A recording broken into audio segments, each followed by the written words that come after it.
Welcome back to Storytime Live. It's been a few days, but I figured since the whole of Virginia seems to be opening up a little, that it was time to make story times just on the weekend. So Friday, Saturday, and Sunday are now the days. And tonight is dedicated to my bestie since I can't even remember when, Miss Elizabeth Hennessy O'Brien. Would you please stand up? Today, my front doorbell rang, and it was an exhausted looking UPS guy who was toting an air conditioner that Beth sent me because she knows our house doesn't have air conditioning and it's going to be a killer weekend, followed by the dust storm. So she thought she'd save me, and I appreciate you. You know. So, because Beth is Irish and Scotch and a little French and a few other things in there, tonight's a bit of Ireland and Scotland. So today also I was out walking, and I did a 7-mile loop. And I ended up at the Weyenoke Bird Sanctuary along the Elizabeth River Trail. And there, right at the gate, I met an adorable little girl named Clara. And Clara was going to go in with her daddy and their dog, and they were going to have a picnic. But Clara was looking like she had done one too many picnics and one too many walks during quarantine. So I asked her if she had brought any fairy cake with her. And the following story ensued. Now, normally I write fables. I don't write fairy tales. And if you don't know what the difference is between a fable and a fairy tale, it is the absence or presence of fairies. That's the difference. I've never written a story that had fairy or fae folk in it until now. So I present to you the world premiere for Clara and my best friend Beth. Saving the world, one piece of fairy cake at a time. The fairy queen buzzed through the flowers in the bird sanctuary on a warm summer's day. She was wearing a dragonfly glamour that made humans see her as a mere flying insect.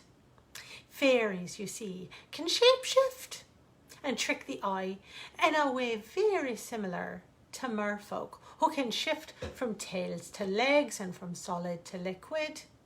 Glamour can make people see what the fairies want them to see or not see. It can also hide the true whereabouts of a fairy, so one could say that it's a survival skill in addition to being magic. Therefore, when someone says to you, looks can be deceiving, you may want to make an important mental note of that. Because this story takes place in modern times in America, this particular queen of the wee folk clan in Norfolk, Virginia, had adopted and adapted some unusual magic. Without 100-acre wood and only a small bird sanctuary in which to dwell, some might think that Lysandra's kingdom was as wee as herself, and that would be quite wrong. You see, for Queen Lysandra had taken dominion over the hearts of children, and therein lies the greatest of realms. But here and now were hard times indeed, and even the hearts of children had become so protected from the sadness and disappointment of the world that it took some doing to get them to open the door to magic. This year had been especially hard, since a great sickness had swept across the whole of the world, shutting everyone indoors and away from friends and teachers and even family. "Milady," hummed a fat bumblebee that was her footman, "a child is entering the sanctuary. We must hide you for safety." Queen Lysandra hovered in midair, over a patch of ruby red bee balm, and she smiled. A secret little smile that she gets when she's having an idea. Closing her eyes, she saw the child with her second sight and made a very grand decision.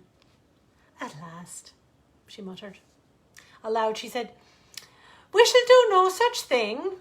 Spread the word that the time has come for the grand glamour to take place." Oh, the grand glamour was the Queen's plan to make contact with humans once more through one very special child, so that she might begin to sprinkle magic back into the dark and dreary world. It was the terrible lack of magic that had caused the great sickness. The world had rejected nature and stamped out so much of the green in the world that the magic had wilted in the darkness, and the sickness had taken root and blossomed in their place.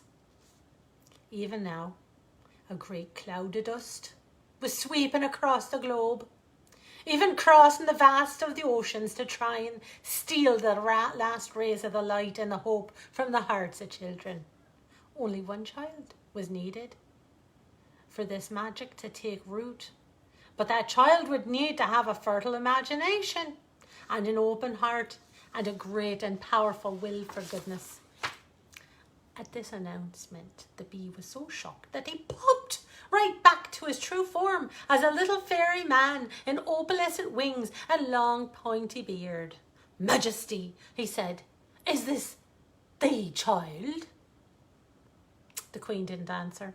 Instead, she flew swiftly into a little clearing outside of the sanctuary fence, and in a blink and a glimmer that looked like sun streaming through the trees, she appeared as a human woman standing right outside the gate. The Queen could see the light coming off the child in rays like the sun. No hard shell had formed around her spirit. A moment later, little Clara and her father appeared with their dog. You see, for they lived nearby and it came to the sanctuary often. Oh, a dog. Well, this could be a wrinkle, thought the Queen, as she quickly cast a spell over the canine, making him to see and smell human on her. Because you see, dogs, they can't see the fae very well, because they fail to see the rainbow auras that surround them due to being colourblind and all. But they can smell a fairy a mile away. When a dog seems to be barking at nothing when he's around a flower bed, 'tis more than likely it's a fairy bower. Now cats on the other hand, well, they have a very strong connection to the fairies, since some fae can actually transform themselves right into cats. So when you see a stray cat coming around your yard, don't be so quick to shut away, for it may be a fairy folk disguised and looking for some fresh cream, a favourite treat that they both eat and use to bathe in. So the little girl, she had long honey-coloured hair, and she was clad in a lovely sundress, just strewn with flowers all over it. "I have a picnic for us," her father said. "We can sit by the little pond." Looking up, he suddenly saw Lysandra there, where a moment there'd been nothing but the empty gate. Because of the illness in the land, humans had stayed far from each other, and for a moment he considered taking little Clara home and skipping the whole picnic. The Queen bent down to Clara and she asked, "A picnic? Oh, aye. And have you brought some cake then?" "Cake?" Clara repeated. "Daddy, did we bring cake?" Her father shook his head. The Queen, dressed as any woman who might be out for a long walk, opened the gate and led the way into the little pathway that was suddenly lit with fat rays of sunshine wherever she walked. Birds sang louder and closer. The flowers along the path all tilted their faces up to look at the Queen. "Ah, well, next time," said the Queen. "You must always bring just a small nibble, a wee nibble of cake, or something sweet for the fairies in here." Suddenly, Clara was most interested. "Fairies? Daddy, do we have fairies here?" "First I've heard of it, but I suppose we do." he said, winking at the queen, not knowing she was the queen of them all. How does that work? He asked. The queen smiled a secret smile, and she told him of how fairies are most grateful for gifts of sweet bits of cake, fresh milk, and clean water, especially now if the clean water were to come with perhaps a few tiny little towels. Clara, being as shrewd as she was happy, looked at Lysandra and she said, "What do we get if we give them cake?" "Why, the fairies will follow you home to your garden to make sure that all your flowers are beautiful and your garden is forever protected." "I'm a fairy too," said Clara. "I have 2 pairs of wings at home in my closet." The queen already knew that somewhere in this child's bloodline there was Fae, for her footsteps were lighter than any other child she'd seen in 100 summers, and she had the ways of a powerful lightness and brightness about her. Unfortunately, Clara's father was so worried about being around other humans and the illness that he took Clara away far too quickly to the picnic. "Drat!" muttered the queen. Up from the ground popped the root of a tree that took on the shape of a little man. "Present and accounted for, Majesty!" "Make a Fae house like the little ones that the humans expect to see under the trees. Up the north path, right ahead where the child is sure to find it," commanded the queen. The queen strode through the woods on her human legs, which seemed to take an age, before getting to the path where the newly made bower stood, just ready for Clara and her father to come around the corner in their direction. "Psst!" hissed the queen to Clara. "Can you see it now?" Clara stared at the little hut made out of bark and twigs and stones hidden in the roots of an old tree. At that moment, the queen cast her fairy spell. "'Tis a fairy house true and no mistake. Find yourself a piece of cake. Lay half here, the rest at your door, and the world shall have worries no more." For just a moment, Lysandra and Clara's eyes met. And in that moment, the window to the child's soul and the future of mankind reopened to the world of magic. But could the queen and the child step across the threshold? For just the beat of a dragonfly's wings, a hush fell over every living thing in the world of magic as it waited to see if Clara would seal the bargain with a promise. "Daddy, as soon as we get home, we need to find cake," Clara said. "Cake here, cake there, and we can build a place for the fairies to come and eat in our garden. You have to promise me, Daddy, so that I can promise the fairies." Looking down at his little girl, the man could almost swear that she was glowing. Of course, as soon as we get home, but what if we don't have cake?" he asked Lysandra. The queen smiled triumphantly. "Well, for openers, a wee bit of sugar on a pretty little leaf will do, but mind you, cake when available." "We can bake one," Clara said. "I promise cake and a place in the garden for fairies forever."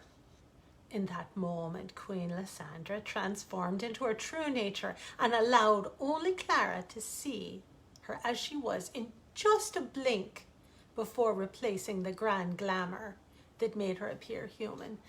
"Daddy, Daddy, Daddy, I saw a fairy! The lady's the fairy queen!"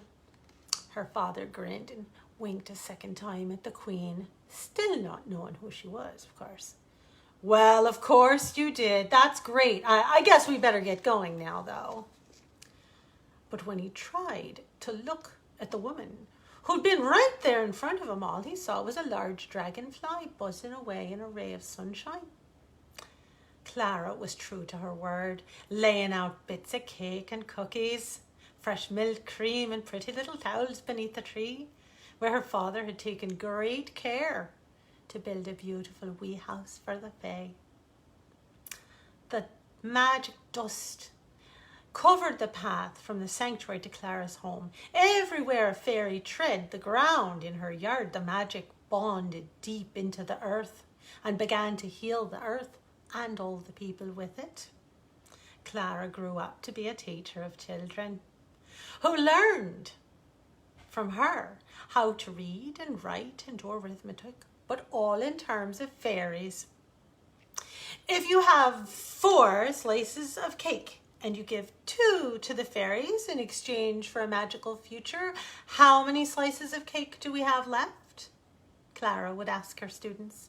She grew old teaching everyone she met about how once she'd met the fairies, and occasionally, when she sits in her garden in her old age, the queen of the fairies sits behind her, dining on tea and little cakes and fresh hope for the world. And that's the story that I wrote this afternoon for little Miss Clara. And now I have a mission for all my Facebook friends. We need to find Clara to give her this story. Clara, she's about 5 or 6 years old, long honey brown hair, and she lives either on she lives by the Weyenoke Bird Sanctuary, either on Armistead Bridge Road or Gates Avenue.